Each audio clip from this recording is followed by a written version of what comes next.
Oi, voltando então, dando continuidade aqui, a gente está falando sobre a ideia de tempo e modo dos verbos. Bom, dando continuidade aqui, seguindo a nossa sequência, agora falaremos sobre o pretérito perfeito do indicativo.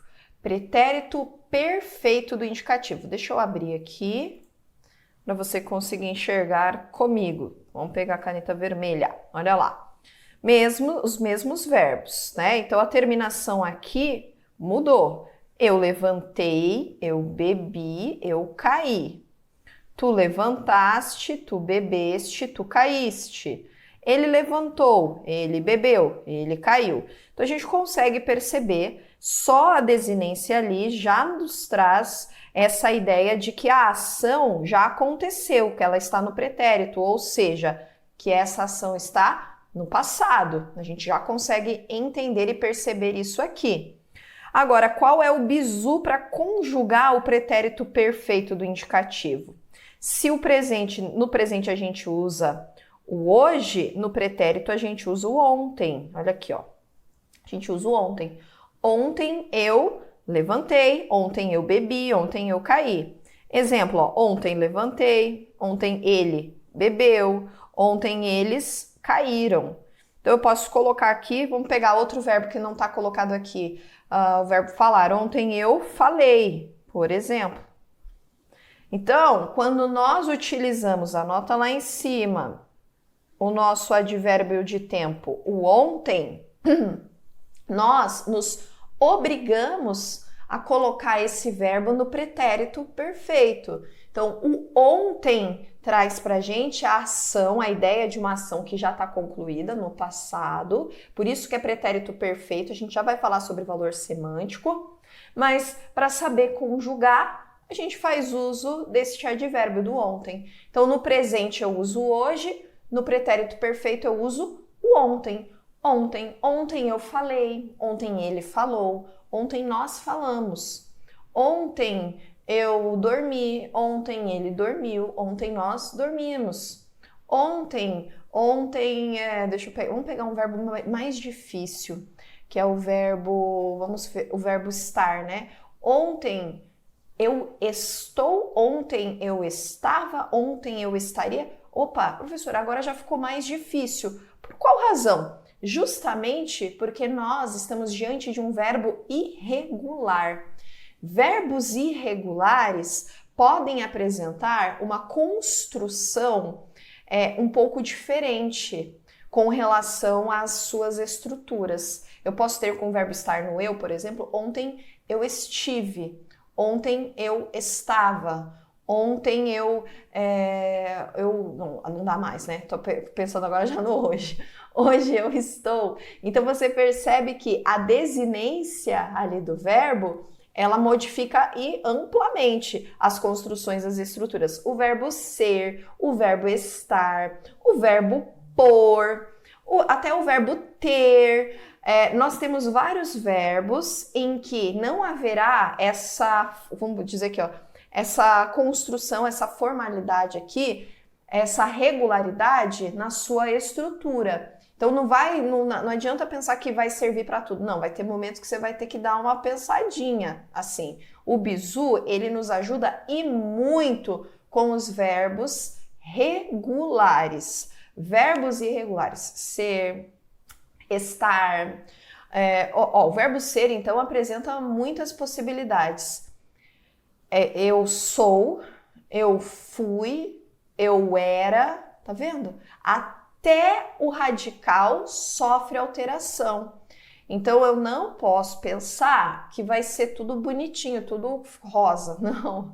A gente vai ter verbos que apresentarão uma flexão diferente, por isso que são verbos irregulares. Nessas situações, quando nós estamos diante de verbos que são irregulares, nós devemos pensar que essa alteração, essa variação, ela é muito própria, ela é muito particular. Existem algumas bancas que cobram verbos específicos, conjugações específicas. Por exemplo, você já deve ter visto uma questão ou questões em que você precisa fazer o preenchimento de lacunas. E lá nas alternativas você tem os verbos todos flexionados. E o verbo mais adequado para colocar em determinada lacuna seria um verbo flexionado de tal maneira. E às vezes na nossa fala, no nosso dia a dia, a gente constrói verbos e desinências diferentes do que a norma culta apresenta. A gente até cria verbo. Temos a mania de criar verbos regulares a partir do verbo da primeira conjugação, terminação em ar. Por exemplo, por acaso pensa em 10 anos, há 10 anos existia printar, escanear, twittar, stalkear, hackear, tá vendo? Nós transformamos tudo em verbo, e verbo de primeira conjugação. Por quê? Porque é mais fácil seguir a regularidade do que a irregularidade. O verbo pôr, por exemplo. Eu pus, tu puseste, ele pôs, eu pus, a professora pus, parece que é outra coisa, né? Pus. E daí, o verbo pôr e todas as suas variações seguirão a mesma alteração de flexão, de variação. Por exemplo, pôr, o verbo compor, o verbo propor, o verbo repor, todos eles seguirão aí essa alteração de desinência. Então, essa regrinha do hoje, do ontem, serve e muito para os nossos verbos regulares. Com os verbos irregulares, você pode dar uma travada. Não estou dizendo que vai acontecer isso, né?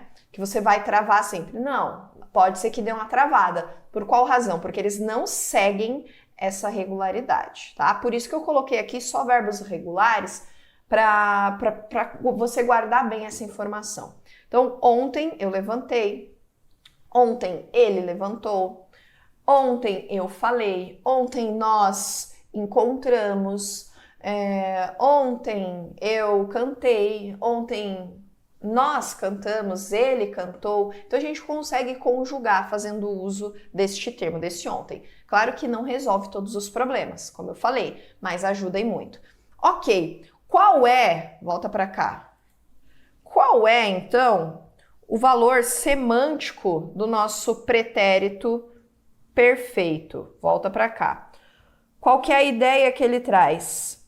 O pretérito perfeito do indicativo, ele indica uma ação concluída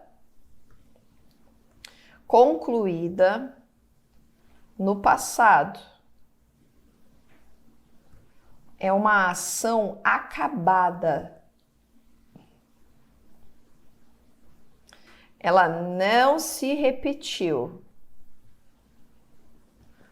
Não se repetiu. Tipo, ela é finalizada. Exemplo, pega aqui, ó.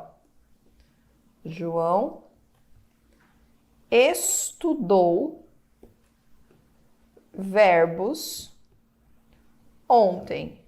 Pronto, ó. João estudou verbos ontem. E ainda coloquei um ontem aqui só para reforçar. Ontem ele estudou. Tá vendo? É uma ação acabada, é uma ação concluída. Ah, mas ele vai fazer isso daí mais vezes, professor. Não importa quantas vezes ele venha fazer isso daqui. A ideia colocada é que naquela fala, naquele momento, naquela estrutura de frase, a ação acabou. Concluída, acabada. Por isso que as bancas gostam bastante de trocar o tempo verbal. Por exemplo, João estudou por... Opa, sumiu meu dedo. João estudou por João estudava. Deixa eu pensar. João estudou, João estudava. Será que tem diferença? Claro que tem. Embora as duas ações estejam no passado, cada uma delas traz uma informação diferente. João estudou, acabou. Ah, ele vai estudar de novo. Sim, mas ontem ele foi lá, estudou toda essa parte, acabou isso. Amanhã, depois de amanhã, pode ser que em outro dia ele estude novamente. Mas ontem ele fez essa ação. Acabou, concluiu, terminou. Então é fato, ação concluída, acabada. Ok, os dois primeiros tempos verbais, então a gente já viu o presente e o pretérito perfeito. Vamos seguindo em frente. Se eu tenho o pretérito perfeito, tenho também aqui o pretérito imperfeito, vermelho. Pretérito imperfeito, que é uma ação que pode ter se repetido. Ó, Eu levantava, eu bebia, eu caía. Tu te levantavas, tu bebias, tu caías. Ele levantava, ele bebia, ele caía. Tá vendo? Então, nós temos aqui uma terminação, uma desinência um pouco diferente. E ao bizu, para conjugar esse verbo, pense antigamente. Antigamente eu falava, por exemplo. Antigamente eu bebia, antigamente eles caíam, antigamente elas levantavam, tá vendo? Então, todas as ações que estão no pretérito, mas que, diferentemente do perfeito, aqui, a gente tem uma ação que pode ter acontecido mais do que uma vez, certo? Qual que é o bizu? Qual que é a palavra aqui? O antigamente. Antigamente. E veja que, assim como o ontem, o antigamente é um advérbio que traz essa ideia de tempo, mas de tempo já decorrido.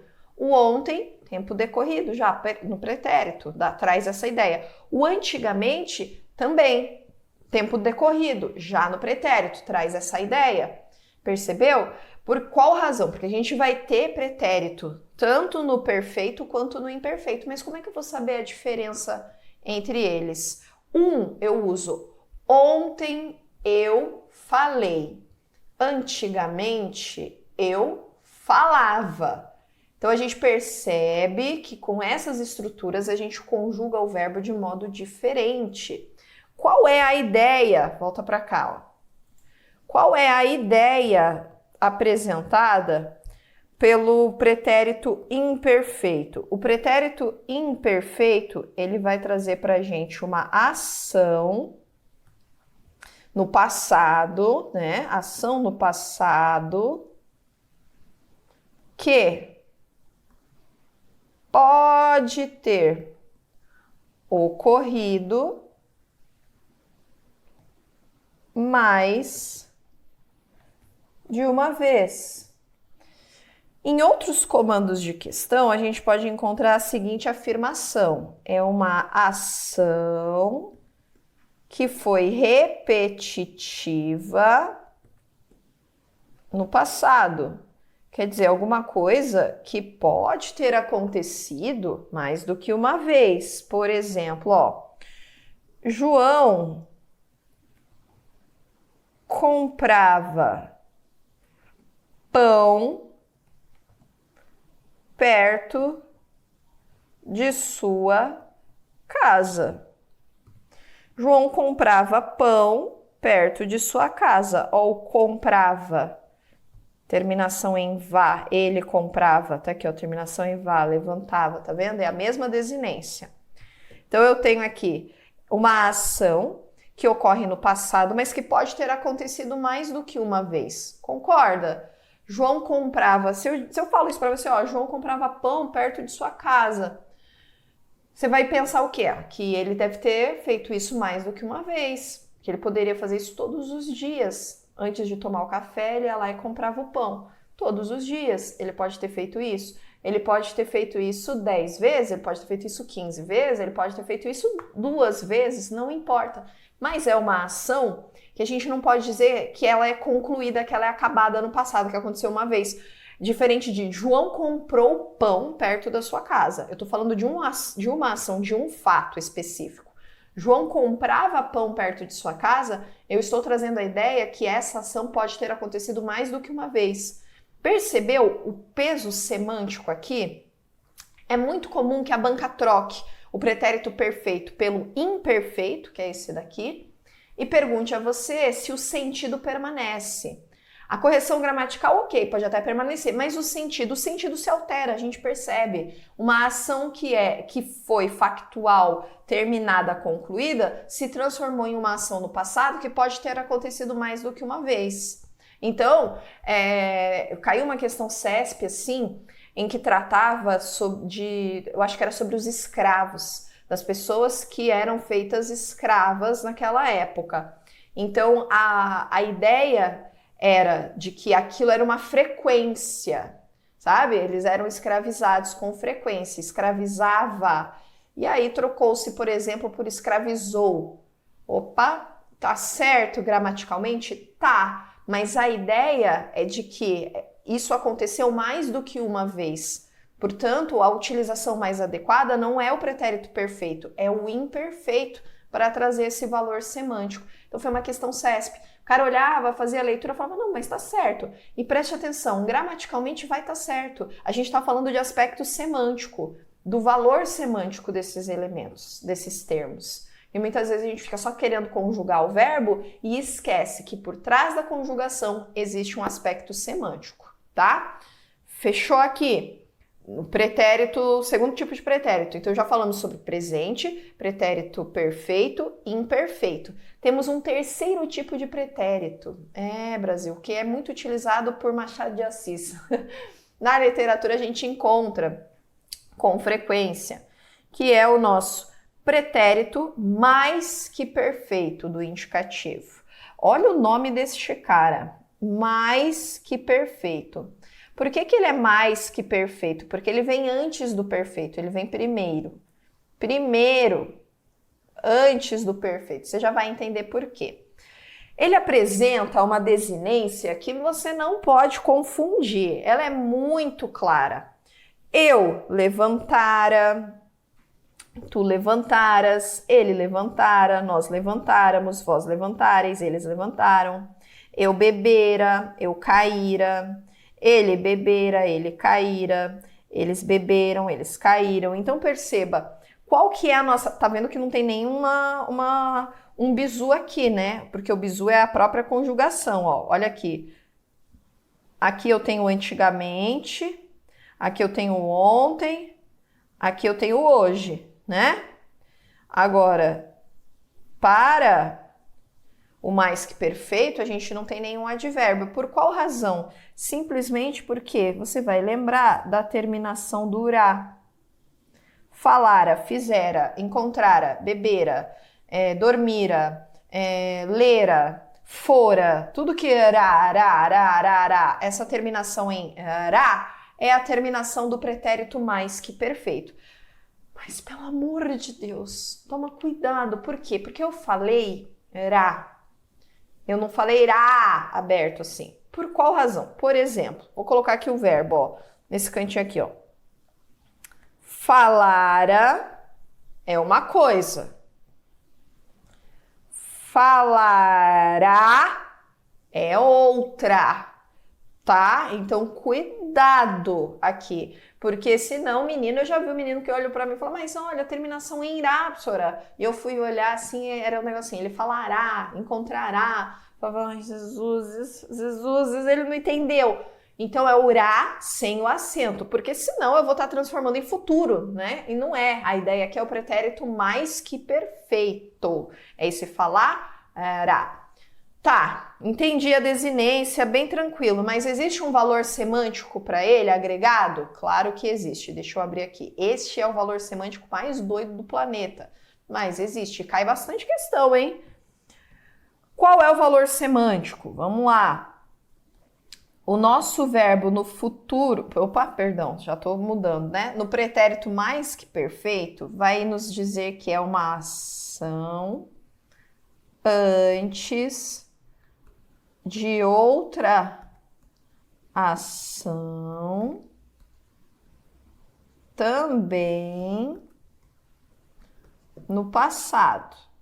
Ai, não vai caber. Também no passado. Como assim? É uma ação antes de outra ação também no passado. Você vai pensar assim, é uma ação antes do pretérito perfeito. É isso. É uma ação antes do pretérito perfeito. Vamos pegar aqui um exemplo. Ó, vou pegar duas pessoas, João e Maria. Maria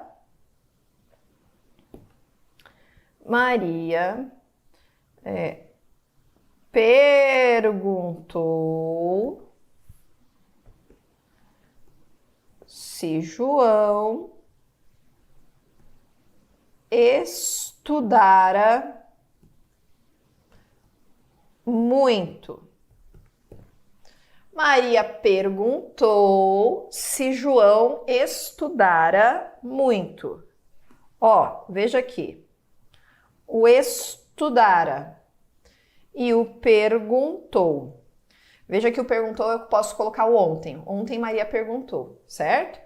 Quer dizer que o meu estudara, terminação durar, aconteceu antes da Maria perguntar. Você consegue enxergar essa relação? Primeiro, o João, ele precisou estudar ou não, para depois a Maria olhar para ele e perguntar se ele tinha estudado, se ele estudou, não é? Então, primeiro ele estudou e depois a Maria perguntou. Então, a ação de estudar, ela veio antes da ação de perguntar. Por isso que ela é o pretérito mais que perfeito. Por quê? Porque o perguntou já está no pretérito perfeito, porque ela perguntou uma vez só, uma ação concluída, acabada. Mas o fato de João ter ou não estudado aconteceu antes da Maria perguntar. Como é que ela vai perguntar sem ter acontecido a ação? Ela nem sabe, não tem nem como perguntar nada. Percebeu? Então eu tenho assim, a ação de estudar antes, aí a Maria olhou os livros, viu, João ali, ela perguntou. E aí, né? Você estudou? O que você fez? Ah, eu estudei ontem. Quer dizer, a ação de estudar veio antes da ação de perguntar. Por isso que é mais que perfeito. A gente pode ter o seguinte. Pensa numa situação da pessoa chegar a algum lugar. Por exemplo, Maria nadou depois de que chegara à praia. Quer dizer, primeiro a Maria chegou na praia e depois ela foi nadar, não é assim? Não tem como a Maria nadar sem chegar primeiro à praia. Então, depois que chegara, Maria nadou. Então, o chegara veio antes do nadar. Primeiro ela chega à praia e depois ela nada. Então, são ações que a gente precisa deste recorte temporal para entender o que aconteceu antes e o que aconteceu depois. Professora, mas eu não posso deixar tudo no pretérito perfeito? Por exemplo, Maria perguntou se João estudou muito. Poderia, claro que poderia. Mas se eu quero dar uma sequência, a gente está falando de prova, a gente está falando de questão, a gente está falando de questão que cai, que é justamente coisa nesse sentido. Por exemplo, uma questão que caiu, foi bem parecida com essa da praia, uma questão que caiu era justamente perguntar, dizer, né, afirmar que o verbo flexionado no futuro no pretérito mais que perfeito, ele indicava uma ação ocorrida antes de uma ação também no passado. Era uma coisa assim, ó, do valor semântico certinho, a nomenclatura certinho do valor semântico. Aí o cara que estava meio perdido, que não entendeu a questão, assinalou qualquer coisa, errou. Por quê? Porque não sabe o conceito, a definição, qual é o valor semântico dessa estrutura, por que se utiliza dessa maneira. Claro que na oralidade a gente meio que fala as coisas atropeladas, tudo meio de qualquer jeito. Isso daqui, por que eu falei que é o tempo do Machado de Assis? Porque o Machado de Assis utilizava com perfeição para localizar temporalmente, no tempo e no espaço, a sequência de ações. O que aconteceu antes de quê? Quando eu tenho um pretérito mais que perfeito, eu sei que eu tenho também alguma ação no passado, mas que essa ideia ela é anterior, ela veio antes, ela é a primeira. Então a gente consegue organizar sequencialmente as ações. Por isso o uso do pretérito mais que perfeito. No nosso dia a dia, a gente não usa. Você usa o quê? A gente usa o imperfeito ou o perfeito, acabou, né? Ou você usa eu falei, ou você usa eu falava. Aí eu falara de João, Não, ninguém utiliza isso. Dificilmente, não vou falar que ninguém, né? Mas dificilmente você vê. Então o valor semântico desse falara traz essa ideia, traz essa afirmação e você encontra nas questões de compreensão e interpretação de morfologia nas provas, tá? Então a gente tem que aprender para aplicar em prova. Fechou. Sigamos em frente, porque temos agora o futuro do presente. Então, já falamos do pretérito, das 3 formas e também do presente. Agora, falaremos do futuro, de uma ação no futuro. E aí, nós temos 2 tipos. A primeira ação no futuro é o futuro do presente. Já vou te explicar por quê, ó. Eu levantarei, eu beberei, eu cairei, tá vendo? É uma ação no futuro. Qual que é o termo que a gente utiliza aqui? Já volto o bizu, ó. Para conjugar o futuro do presente, pense em amanhã. Amanhã eu farei, amanhã ele levantará, amanhã eles cairão, amanhã eu estudarei.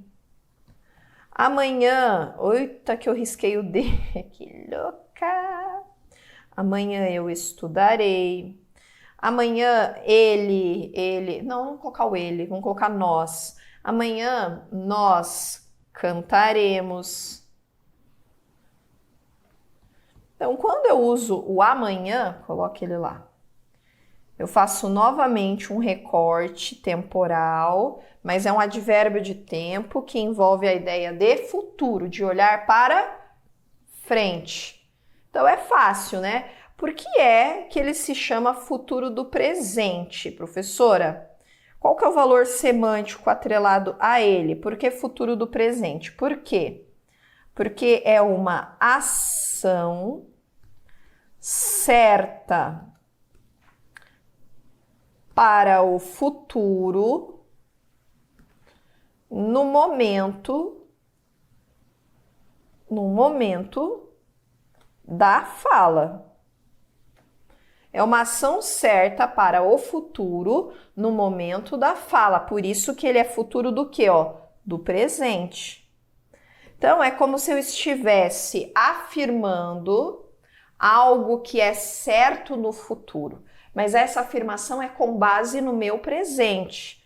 Por isso que é futuro do presente. Por exemplo, João passará no concurso. João passará no concurso. Veja, é uma ação que é certa no futuro, para o futuro, no momento da minha fala. Se ele vai passar ou não, é outra história. Mas quando eu pronuncio, quando eu escrevo, quando eu apresento essa estrutura, João passará no concurso, quer dizer que aquilo no presente, na hora que eu declamo aquela informação, é uma ação certa no futuro. Ah, o futuro ninguém conhece, vai ficar filosofando. Para, a gente está falando de gramática. Por isso que é futuro do presente. O presente é o hoje, é o agora. Então, no momento da minha fala, aquilo é uma certeza. É algo que é fato, é algo que é certo. Por isso que é futuro do presente. E ele vai encontrar um contraste com o irmão gêmeo, que é o futuro do pretérito, que a gente já vai falar, tá? Muita calma nessa hora. Mas, inicialmente, pense assim comigo. O futuro, poderia até tirar esse futuro do presente, né? Porque o futuro, esse do presente, é para a gente entender o valor semântico, mas a ideia de futuro é uma ideia certa aqui. É uma ideia que, tipo, sabe aquela pessoa que é positiva, que acredita em tudo? Ela vai utilizar sempre na fala dela o futuro do presente. Não, eu ganharei essa prova. Eu passarei nesse concurso. Ele passará nesse concurso. Nós estudaremos por bastante tempo. Eles encontrarão aquilo que eles buscam. Então você percebe que no momento da fala, aquilo é fato, aquilo é certeza. Por isso que é futuro do presente do indicativo. Olha quantas informações que a gente tem. É uma ideia de futuro, porque é uma ação que ainda vai acontecer. É presente porque ela acontece, ela é pronunciada, ela é melhor, declamada no presente. E ela é indicativo porque é uma certeza, porque é um fato. Então é uma fala no presente que indica uma certeza quanto ao futuro. Olha que coisa forte. Por isso que é futuro do presente, tá? Temos, lógico, o nosso futuro do pretérito. Até aqui, filho, até aqui, nós temos só fatos, só certezas. Presente, pretérito perfeito, pretérito imperfeito, pretérito mais que perfeito e futuro do presente. Agora, toda família tem uma ovelha negra, você sabe disso. Toda família tem a sua ovelha negra. E a nossa ovelha negra é o futuro do pretérito aqui. Por quê? Vou mostrar para você. Vamos fazer o nosso cortezinho e a gente já volta. Vou mostrar o que é, por que ele é a ovelha negra do indicativo. Sempre tem aquele, né, que a família que fala, meu Deus, por que esse menino foi nascer aqui? É o futuro do pretérito. Vamos para a nossa vinheta e a gente já volta, dando continuidade aqui ao nosso Brox.